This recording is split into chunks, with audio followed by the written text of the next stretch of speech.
Early one morning, Gordon's fire would not light. "I don't know what's wrong," sighed the firelighter.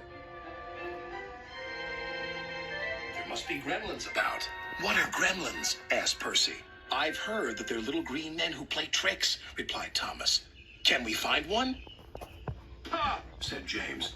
"Gremlins don't exist. They're just an excuse when things go wrong. If Firelighter says there are gremlins, there are." "Ha!" snorted James. Sir Topham Hatt had heard everything. "Silence!" he said. "I am expecting a VIP, a very important person today. She has heard that all my engines are really useful. Please prove it." "Yes, sir," they all said. "As long as the gremlins let us." "What gremlins?" "The ones in Gordon's fire, sir. That's why he's not ready yet." "I'll see about that," thundered Sir Topham Hatt. And he did. "Gordon, I expect you to be on your best behavior today. You are to pull the special coach for my special visitor. But no high speeds, please. She won't like that." Gordon was proud and pleased. He was waiting for his special coach when Percy puffed in with some freight cars. "What's the matter, Gordon? You're late." "Driver says there's gremlins in the turntable," replied Gordon. "They must be everywhere," squeaked Percy. At last, the turntable was mended. Gordon puffed away with the special coach. He was soon working hard to make up for lost time. After he arrived at the station, Sir Topham Hatt became concerned. "Where's Thomas?"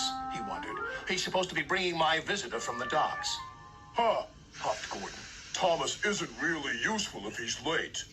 But it wasn't long before Thomas arrived. "I'm sorry. A cow strayed on the line and we had to wait for the farmer to take her away. The driver says your visitor is here safe and sound." "Indeed she is," smiled Sir Topham Hatt. "How nice to see you." "Who is it?" whispered Percy. "I don't know," replied Thomas. "But Sir Topham Hatt is certainly keen to please her. He's arranged a special party for her." "She's got a dog as well," said Percy. "Come on, Thomas," said the driver. "You need a drink." "Huh, puffed Gordon. Thomas is just a lazy little engine. Sir Topham Hatt is expecting me to arrive on time. We're late because of Thomas." Gordon's driver decided to make up for lost time. Then there was trouble. "I think we better slow down. This is an old line and could make things uncomfortable for the VIP." And it did. She was taking a bath and the water was slopping all over the place. "Oh!" she cried.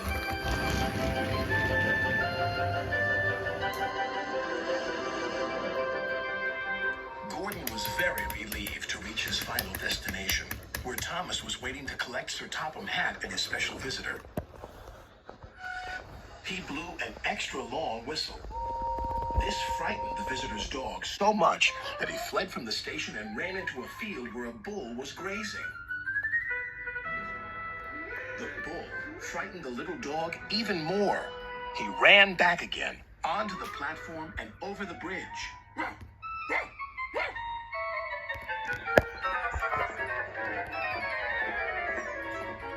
He didn't stop until he jumped straight into Thomas's cab.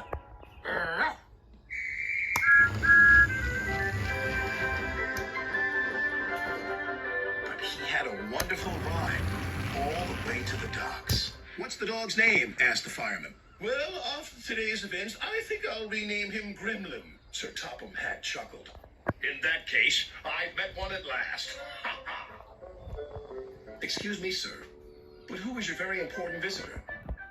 "Why, didn't I tell you? This lady is my mother, and she agrees with me. You are indeed really useful engines, and my mother, of course, is always right."